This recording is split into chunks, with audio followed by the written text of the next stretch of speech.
Good morning mga kabukid. Ngayon mangunguha tayo ng mga uod sa sitawan. Sobrang kapal po kasi ng uod.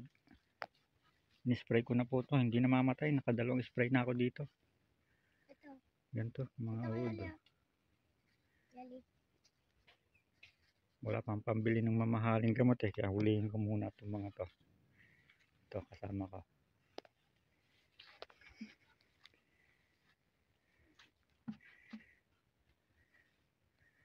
Papangit na po kasi ng mga dahon. Ay, laki oh.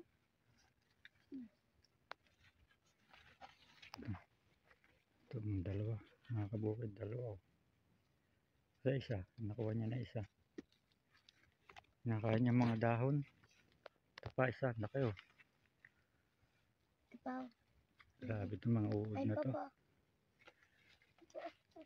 Hindi pa ba? Ayun oh. Napakadami. Kaya, dalawa.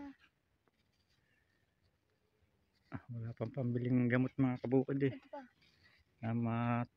Talagang pang patay dito.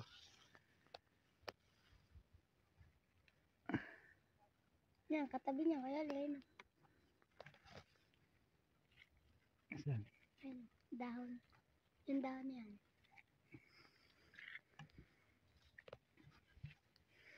Wala laki. Itong mga kabukid ang in-spray ko na gamot. Nakadalawang bote na ako. Yung mga kabukid, ito po yung ginamit kong gamot. Itong isa ay Siga 300 EC.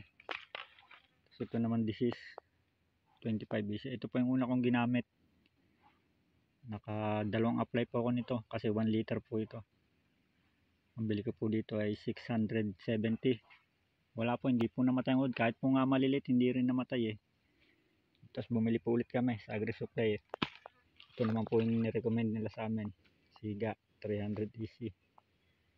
Mabisa daw po ito kasi green level daw po ito.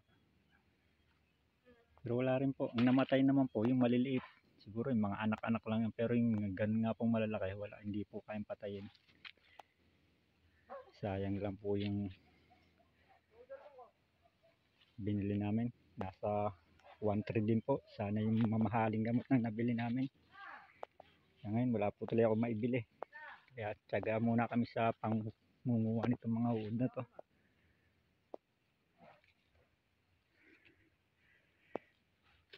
Kaya sa mga may kalmanan po na ganito, ina-attack rin ng ganito mga uod.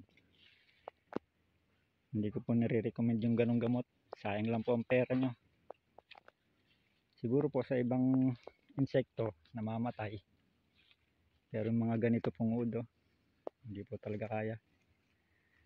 Nakadalawang apply din po ako nung Siga na yun. Ka-apply ko lang po nung kahapon nito. Siga. Pero masiga po pala yung mga uod. Hindi po kayang patay na eh. Tignan nyo po, napakarami. Ang pangit na po ng dahon ng sitawan ko. Eh, bago pa lang po ito na bulaklak oh.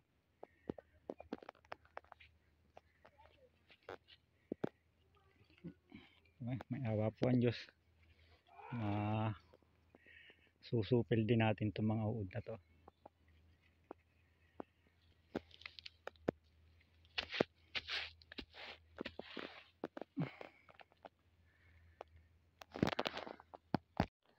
Mga kabukid, ito na ako natin uod oh.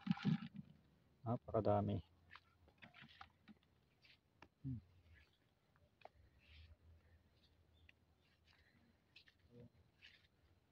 Ang asawa ko, nangunguha rin siya ng uod.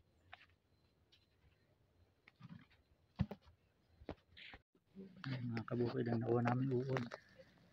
Siguro mga 5 iras pa lang yan. Ganyan na po karami. Ayun pong sitawan namin, nasa 60 iras po yan. Ihawi natin. Pang ulam. Dadami pa ng dadami. Hindi, bitaw. Diyan kayo magpadaan. Ano sala naman? Sige po, dali, dali. Ang galing mag-ihaw.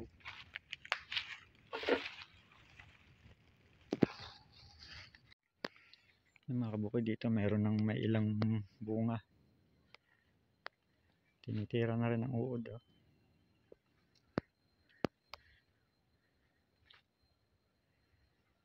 Ayan po mga kabukid, hanggang dito na lang po. Salamat po sa panonood.